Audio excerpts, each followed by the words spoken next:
नमस्कार, मैं हूं माही सिंह और आप देख रहे हैं नेक्स्ट 9 न्यूज। आज आपका बहुत बहुत स्वागत है हमारे खास प्रोग्राम देश की हकीकत में।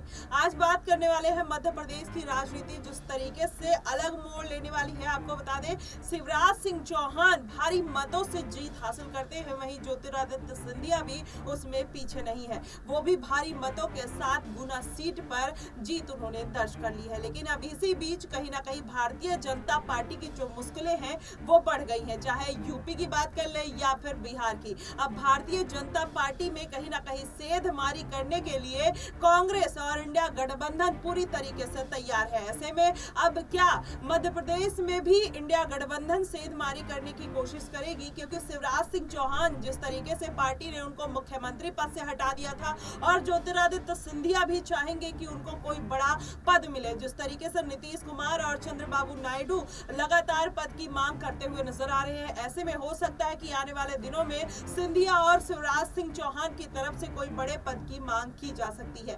किस तरीके से ये पूरा सिनेरियो बनता हुआ नजर आ रहा है, आज इन्हीं बातों पर चर्चा करेंगे।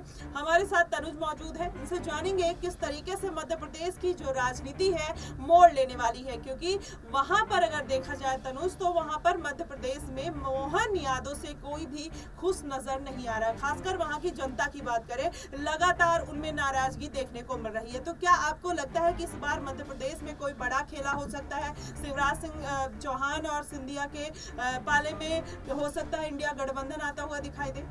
जी बिल्कुल माही, जिस तरह से आप बात करती नजर आ रही है मध्य प्रदेश की, मध्य प्रदेश में अगर देखा जाए तो शिवराज सिंह चौहान से उनका पद छीन लिया जाता है। लेकिन जिस तरह की देखिए बातें चल रही हैं कि शिवराज सिंह चौहान और ज्योतिरादित्य सिंधिया मिलकर कोई बड़ा खेल यहाँ पर करेंगे, तो मैं आपको बता दूं इन सभी बातों पर देखिए फुल स्टॉप लगाना बहुत ज्यादा जरूरी है, क्योंकि दोनों बड़े नेता हैं और इस तरह से अचानक से बीजेपी के साथ बगावत नहीं करेंगे।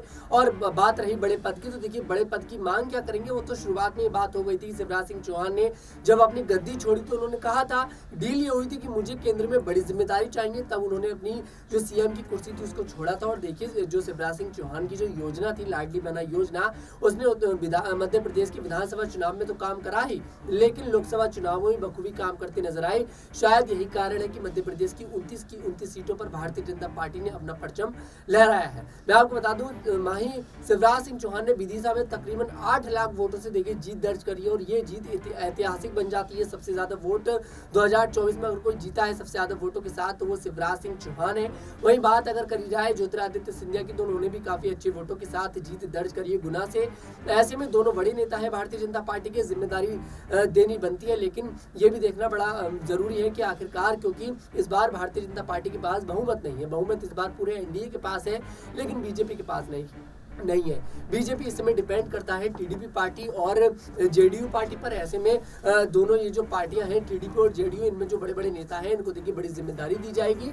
ऐसे में देखते हैं कि आखिरकार कितने लोगों को बीजेपी में बड़ी जिम्मेदारी मिलेगी, कितने लोगों को केंद्रीय मंत्री का पद मिलेगा। जी बिल्कुल, लेकिन ऐसे में तनुज अगर देख लिया जाए मध्य प्रदेश में कहीं ना कहीं अब बीजेपी के पाले में 292 सीटें आई हैं और वैसे अगर देख लिया जाए इंडिया गठबंधन को 234 सीटें मिली हैं। तो आपको नहीं लगता कि इस बार इंडिया गठबंधन चाहेगी, चाहे बिहार में सेंधमारी करना है, यूपी में सेंधमारी करना है, या फिर मध्य प्रदेश में भी ज्योतिरादित्य सिंधिया है जो कांग्रेस पार्टी में पहले शामिल हो चुके हैं और वहां पर उनको पद भी मिला था, वहां पर मंत्री भी रह चुके हैं। तो ऐसे में इंडिया गठबंधन उनको अपने पाले में लेने के लिए हो सकता है कि कोई ऐसा पासा फेंक सकता है, या राहुल गांधी की तरफ से कुछ ऐसा संदेश उनको भेजा जा सकता है? देखिए बिल्कुल संदेश जरूर भेजा जाएगा। इस समय कांग्रेस पार्टी पूरी कोशिश करती नजर आ रही है, लेकिन यहाँ पर ये बात भी समझनी बहुत ज्यादा जरूरी है कि बीजेपी के पास अकेली उतनी सीटें हैं 240, जितनी पूरे इंडिया गठबंधन के पास नहीं है। इंडिया गठबंधन के पास है 234 सीटें और सिर्फ बीजेपी के पास है 240 सीटें। ऐसे में भले ही इंडिया गठबंधन तोड़ कर सबको देखिए सरकार तो बना ले,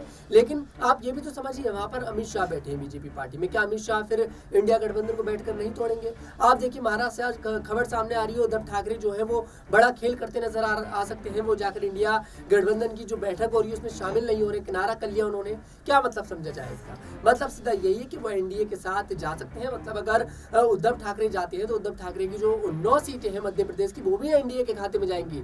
तब यहाँ पर 9 सीटें और आगे दिखाई देगा आपको, मतलब कि 300 पार कर लेगा पूरा एनडीए गठबंधन। तो ऐसे में तो स्थिति बिल्कुल सही दिखाई दे रही है। एनडीए तो नहीं टूटेगा, लेकिन यहाँ पर इंडिया गठबंधन मुझे लगता है आसानी के साथ टूटता नजर आएगा।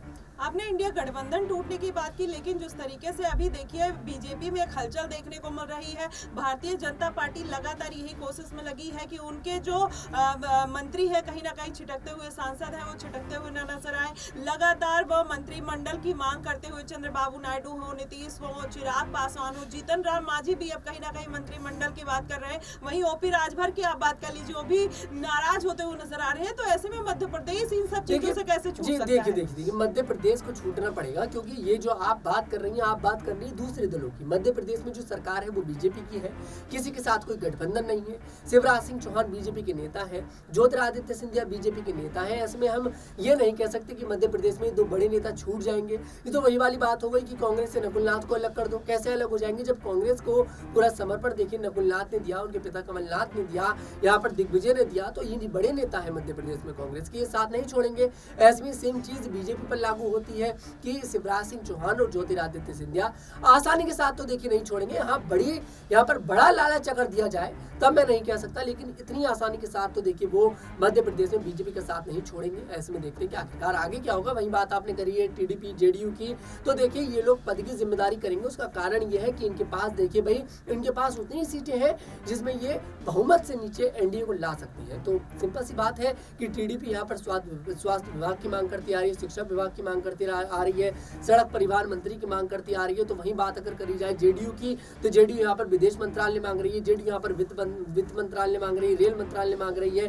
तो दोनों ही पार्टियां बड़े बड़े मंत्रालय पद की मांग कर रही है। टीडीपी यहाँ पर लोकसभा का स्पीकर की भी मांग करती आ रही है माही। तो यहाँ पर स्थिति कुछ ऐसी है इस समय देखा जाए कि पूरा डिपेंड भारतीय जनता पार्टी को टीडीपी और जेडीयू पर होना ही पड़ेगा। जी बिल्कुल, लेकिन तनुज यहाँ पर एक सवाल और बन जाता है कि क्या आने वाले दिनों में शिवराज सिंह चौहान अगर मंत्री नहीं बनते हैं, उनको केंद्र में अगर जिम्मेदारी दी जाती है, तो अगर मोहन यादव मुख्यमंत्री पद से जिस तरीके से अटकलें लगाई जा रही है कि उनको हटा दिया जाएगा, तो क्या ज्योतिरादित्य सिंधिया के मुख्यमंत्री बनने के जो चांसेस हैं वो बढ़ जाते हैं? देखिए बिल्कुल ज्योतिरादित्य सिंधिया के मंत्री बनने के चांसेस जो है वो बढ़ जाते हैं, क्योंकि ज्योतिरादित्य सिंधिया देखिए केंद्र में बखूबी अपनी भूमिका निभाते नजर आए हैं। 2019 में अच्छे तरीके से पूरा कार्यकाल उन्होंने पूरा किया।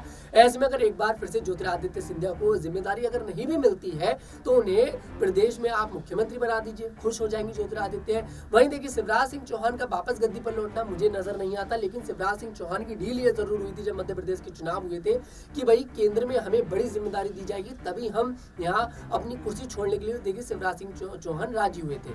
और आपने देखा होगा जब मोहन यादव को मुख्यमंत्री बनाया गया तब शिवराज सिंह चौहान नाराज नजर आए, ऊट पटांग बयान देते नजर आए। यहाँ पर तो ये बात देखनी बहुत ज्यादा जरूरी है कि शिवराज सिंह चौहान के हाथ में सत्ता तो है मध्य प्रदेश की, लेकिन वो गिराएंगे नहीं।